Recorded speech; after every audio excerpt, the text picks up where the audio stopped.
Thân chào cả nhà, không nên xem chùa đâu đó. Nhớ đăng ký, like, comment để ủng hộ team nha. Đêm khuya, bỗng dưng mất điện ở nhà. Hàng xóm gõ cửa liên tục, cầu cứu tôi. Chồng tôi bị đau tim, không có điện thoại để gọi cấp cứu. Điện thoại trong nhà bị hỏng. Cầu xin các bạn cho mượn điện thoại. Mẹ tôi, tốt bụng, định mở cửa. Tôi vội vã bịt miệng bà, thì thầm, suýt có một người lạ đội mặt nạ người, đang áp sát mắt vào khe cửa.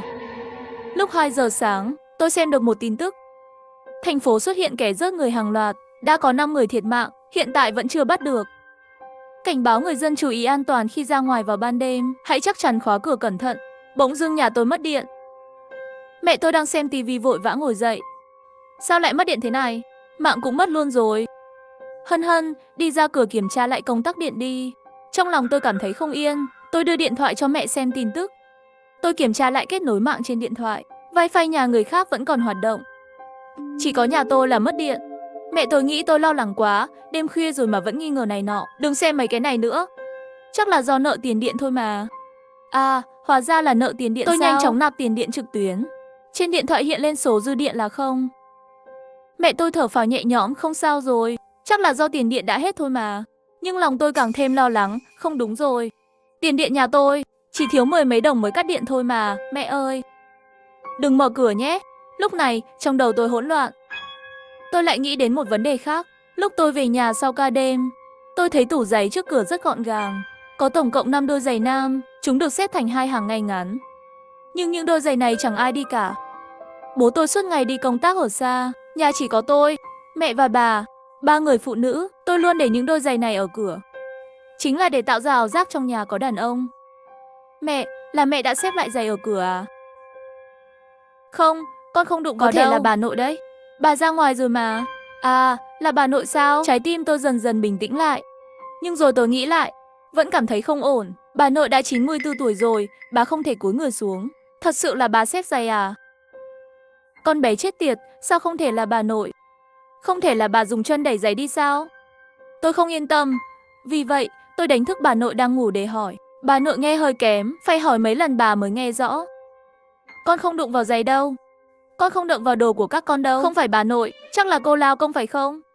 Có thể tôi nghĩ quá nhiều rồi.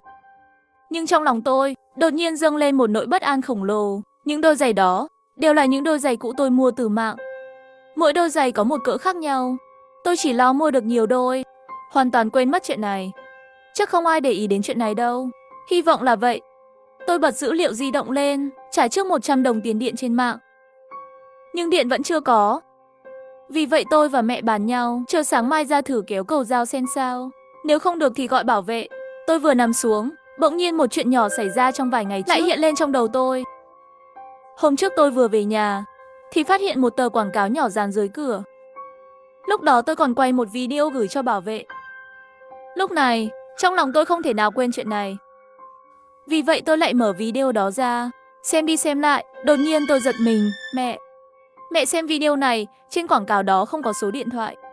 Mẹ tôi cũng cảm thấy kỳ lạ, có thể là bạn đã quay mặt trước, số điện thoại có thể ở mặt sau. Không thể nào, tôi đã quay hết cửa nhà tầng 7 rồi mà. Mẹ xem, nhà người ta cũng không có số điện thoại đâu. Mẹ tôi vẫn chưa hiểu. Không có số điện thoại thì sao? Chắc là quảng cáo quên in số thôi. Tôi gấp gáp, liền nói ra suy nghĩ của mình. Có thể tờ quảng cáo này không phải là quảng cáo, mà là để thử xem nhà có người không. Nếu bị vứt đi thì có người ở nhà. Nếu tờ quảng cáo còn, có nghĩa là không có ai ở nhà. Mẹ vội vàng định xuống giường, ra cửa gỡ tờ quảng cáo đi. Tôi bị cảm, không ra ngoài mấy hôm. Bà nội bị đục thủy tinh thể, chắc không thể nhìn thấy tờ quảng cáo đó đâu. Con sẽ đi gỡ nó đi. Đừng để bọn trộm chú ý đến mình. Tôi vội vàng ngăn mẹ lại, không cho gỡ. Tôi cảm thấy một dự cảm không lành.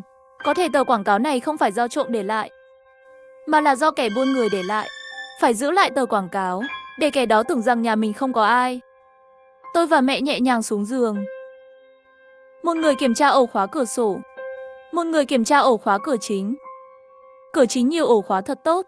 Tôi nhìn qua mắt mèo để quan sát tình hình ngoài cửa. Nhưng ngoài cửa tối mịt, chẳng thấy gì cả. Tôi quay lại phòng ngủ, nhỏ giọng hỏi mẹ sao mắt mèo bị hỏng rồi. Không nhìn thấy gì cả. Mẹ cũng không rõ, nhưng vẫn an ủi tôi. Chắc là cái chữ Phúc trên cửa rơi xuống, chém mất lỗ nhỏ rồi, không sao đâu. Bỗng nhiên có người gõ cửa mạnh. Là giọng một người phụ nữ trung niên. Cứu tôi với, chồng tôi bị đau tim. Điện thoại của tôi hỏng rồi. Xin các bạn cho tôi mượn điện thoại một lát. Mau mở cửa đi.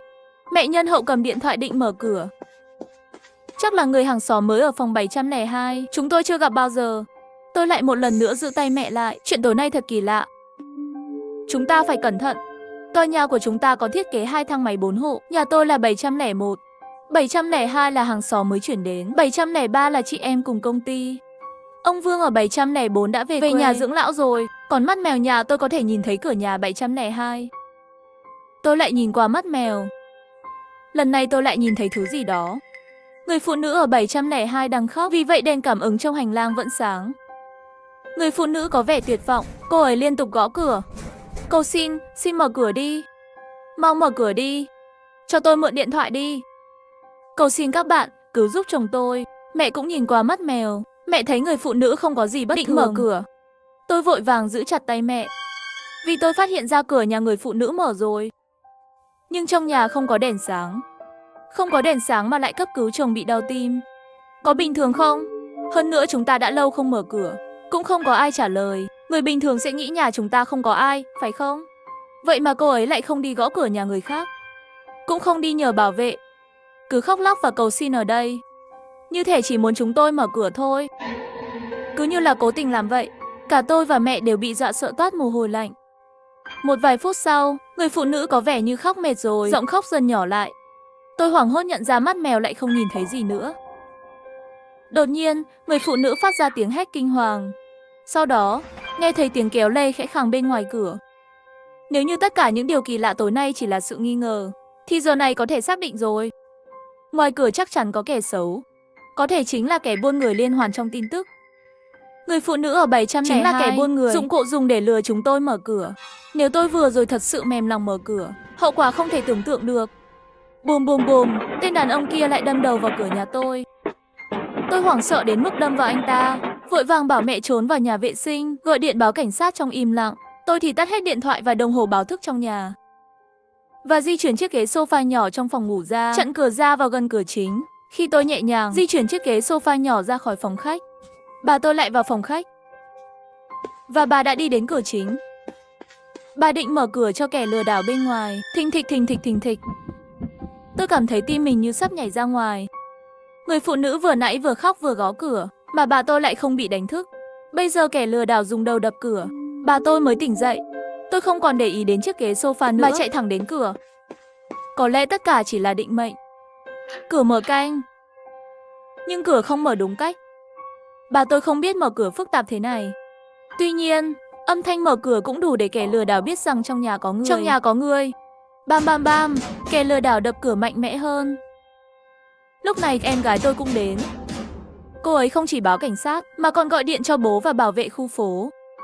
Bà tôi vẫn với vẻ mặt buồn bã hỏi chúng tôi, ai đang gõ cửa vậy? Sao mãi không mở cửa? Tôi đành phải kéo bà vào phòng ngủ của bà, nói với bà có trộm ngoài cửa. Bảo bà không được ra ngoài, chờ bảo vệ và cảnh sát đến. Rồi âm thanh bỗng im bặt. Tôi vội vàng nhắn tin cho cô bạn ở căn hộ 703. Cô ấy là đồng nghiệp của tôi. Cô ấy là biên tập viên, còn tôi là kiểm duyệt video. Chúng tôi thường xuyên cùng nhau đi chơi, nên tôi biết cô ấy sống một mình. Hân Hân, bạn ở nhà không? Nhất định đừng ra ngoài. Trong khu nhà có kẻ lừa đảo, mình đã báo cảnh sát rồi. Nhất định đừng ra ngoài, đừng tạo ra tiếng động. Tay mình run khi gõ chữ. Mẹ mang ra dao trong bếp, cây chổi lau nhà, bình cứu hỏa và một sợi xích sắt lớn.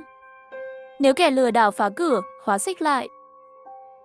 Trong lúc cực kỳ sợ hãi, tay mình đã đầy mồ hôi. Đột nhiên tôi cảm thấy một nút bấm lạ. Lúc này tôi mới nhận ra, chìa khóa thông minh mà ba tôi thay có thể có tính năng này. Dưới ánh sáng mờ của đèn bàn, tôi ấn thử 3 nút trên ổ khóa cửa. Nút đầu tiên không có phản ứng. Ấn nút thứ hai, màn hình trên ổ khóa bỗng sáng lên. Không chỉ có chức năng xem hình, mà còn có chức năng phát lại. Tôi mở chức năng phát lại, thấy rõ ràng. Một người đàn ông mặc áo khoác đen, đi ra từ thang máy, tóc anh ta rất ngắn. Tôi hoảng hốt nhận ra người này không có mặt.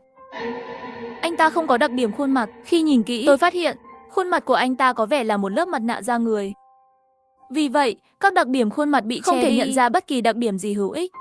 Người đàn ông nhìn một lần về phía căn hộ 701, sau đó đi thẳng vào cầu thang thoát hiểm. Video phát lại cho thấy thời gian chính xác là 1 giờ 45 phút sáng. Tôi giật mình, bởi vì đó là thời gian tôi bình thường về nhà sau khi tan ca.